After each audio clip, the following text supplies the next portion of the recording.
A projekat Otvoreni parlament predstavlja online bazu podataka čiji je cilj praćenje rada republičkih organa i povećanje stepena javnosti rada Narodne skupštine.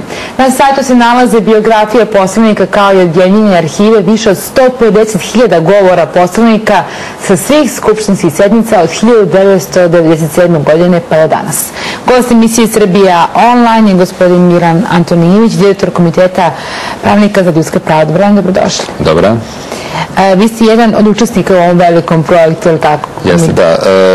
Ovo je projekat Otvoreni parlament koji sprovodi 5 nevladinih organizacija na čelu sa CRTA-om, potom Nacionalna koalicija za decentralizaciju, SEKONS i Zaječarska inicijativa, takođe i Komitet pravnika za ljudska prava učestvuje u ovoj inicijativi. Naš cilj je da stvorimo aktivno civilno društvo koje je u stvari bitan element demokratije i da motivišemo građane da na jedan drugačiji način komuniciraju sa Narodnom skupštinom, s obzirom da tamo sede ljudi koji nas predstavljaju. Međutim, koja je u stvari veza između građana i narodnih poslanika, mi smo ustanovili da je ona vrlo još uvek mala i nadamo se da će i ovaj projekat doprineti tome da poslanici znaju vrlo dobro da su i građani koji su birali, da imaju pravo da pitaju svoje poslanike nešto, da dobiju odgovor i da mogu kontrolisati njihov rad, pratiti između ostalog i ovo što ste rekli, stenograme, stenografske beleške, šta se izgovara sve u Skupštini, a sa druge strane da mogu i da neka pitanja postave i da neke inicijative građanske nađu put i do Narodne skupštine.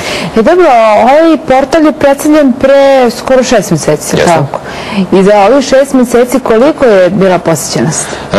Zavisno od dana i zavisno od toga koliko su interesantna pitanja o kojima su poslanici tog dana razgovarali, međutim ta posjećenost jeste velika, znači ovdje se radi o hiljadama građana koje na dnevnoj bazi gledaju zasedanja, to jest prate stenografske beleške, međutim vrlo je dobro kada mi podsjećamo na neke stvari koje su se dešavale u toj skupštini, ne znam, pre 10-12 godina, konkretno ono što se dešavalo, ne znam, nakon 5. oktobra, nakon nekih ključnih događaja, vi možete pratiti tačno šta je tada izgovarano u skupštini i videti kako su vas tada zastupali vaši predstavnici. Da, šta su pričali tada, a šta su pričali sada? Jeste, vi imate, ta baza podataka se pretražuje jednostavno, tako da vi možete upoređivati neke stvari, tražiti neke ključne reči koje vas zanimaju, da vidite kako su, ne znam, svi poslanici svih različitih stranaka tokom ovih 15 godina koliko postoje stenografske beleške na našem sajtu, kako su oni reagovali i koliko su branili vaše interese, koliko se vi slažete sa onim što su nekada govorili, koliko se slažete sa onim što danas govori. Koliko građani Srbije znaju uopšte za Otvoreni parlament? Pa ova kampanja je vrlo široka bila, tako da primetili ste i po gradu, vi ste mogli na dosta mjesta vidjeti. Da pričamo o Beogradu, šta se mi manje? Ne, što se manjih grada tiče, mi smo trenutno u toku kampanja da je 20 gradova će biti posjećeno, mogu čitati, znači od Zaječara, Negotina, Majdanpeka, Zrenjanina, Kikinde, Subotice, Novog Sada, Beograd, Smederevo, Kragujevac, Valjevo, Užice, Kraljevo, Kruševac, Novi Pazar, Pirot, Prokuplje, Leskovac i Aleksinac i Niš. To su gradovi u koje naša ekipa odlazi, Otvorenog parlamenta, govori o tome koje su prednosti ovog portala, kako vi možete komunicirati sa svojim narodnim poslanicima, šta sve možete vidjeti na ovom portalu, a sa druge strane promovišemo i rad Narodne skupštine koji mora biti javan. Građani, osim što mogu da uđu u samu Narodnu skupštinu kada su ta otvorena vrata, oni imaju pravo i da znaju šta se konkretno tamo dešava. Mi pokušavamo da otvorimo i sednice skupštinskih odbora za građane, to jest da vi možete imati stenografske beleške i onoga što se dešava ne samo na tom plenarnom velikom zasedanju, već i u samim odborima i kako bi na taj način imali potpuni uvid. Imaju građani mogućnost možda da postave pitanje poslanici? Da, to je jedan narednih koraka koji će vrlo brzo biti realizovan, da naš portal omogući da vi postavite direktno pitanje narodnim poslanicima i da se onda vidi da li su oni u mogućnosti da na njega odgovore i da mi kontrolišemo taj proces i nadam se da će narodni poslanici biti zainteresovani da svojim biračima, građanima, znači da nas ne posmatraju samo kao birači, nego da nas posmatraju kao građane koji su zainteresovani za pojedine teme i da ćemo te odgovore brzo dobijati. To tada će biti vjerojatno i neko takmičenje koji se od poslanika najbrže i najefikasnije i najpotpunije odgovara građanima i vidjet ćemo kako će to tada izgledati. Na sajtu postoje i biografije i poslanika i poslanica, tako? Koliko je to građanima interesantno?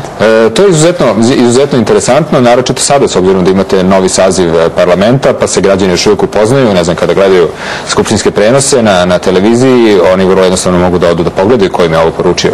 konkretno ko je poslanika i kakvo je obrazovanje, kakva su iskustva, radna i sva druga i sve ono što su poslanici želeli da podele sa građanima kada je u pitanju biografija. Kakvi su vam planovi za dalje? Rekli smo da će građani moći da postavljaju pitanje. Šta još postoji u planu? Takođe ono što je u planu je da se objavljuju i rezultati glasanja. Vi u ovom trenutku tek je počela Narodna skupština da radi kada smo mi pokrenuli tu inicijativu na tome da vi tačno znate kako je koji poslanik glasao. Mi trenutno, u stvari do skoro smo imali samo informaciju da je za bilo toliki broj poslanika, protiv drugi broj poslanika. Niste imali konkretno da li čovek koji je iz vašeg grada, vaše opštine, da li je on glasao za pojedini zakon na jedan ili na drugi način. To će biti takođe omogućeno preko našeg sajta. Takođe govori se mogućnost direktne komunikacije građana i da se otvore sednice skupštinskih odbora za javnost kao nešto da vi možete vidjeti gde se u detalje obrazlažu neke stvari i verujem da će to sve građanima biti interesantno. Stvari, putem ovog portala prvi put će biti javni rad Narodne skupštine.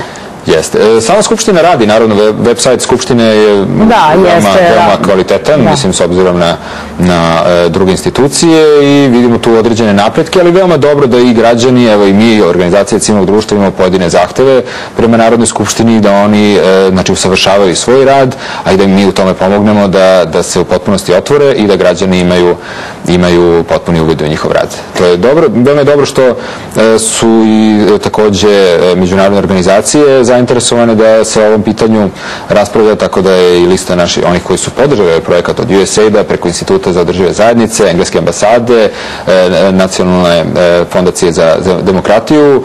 Svi oni su prepoznali interes da se u srpski parlament ulaže, da se u otvorenost našeg parlamenta ulaže i da građani konačno vide na koji način poslanici. Ne možemo baš znati kako razmišljaju, ali to je da vide kako rade, kako donose odluke koje se stvarno tiču svih nas. Hvala vam veliko što ste bili gosti. Prijetno.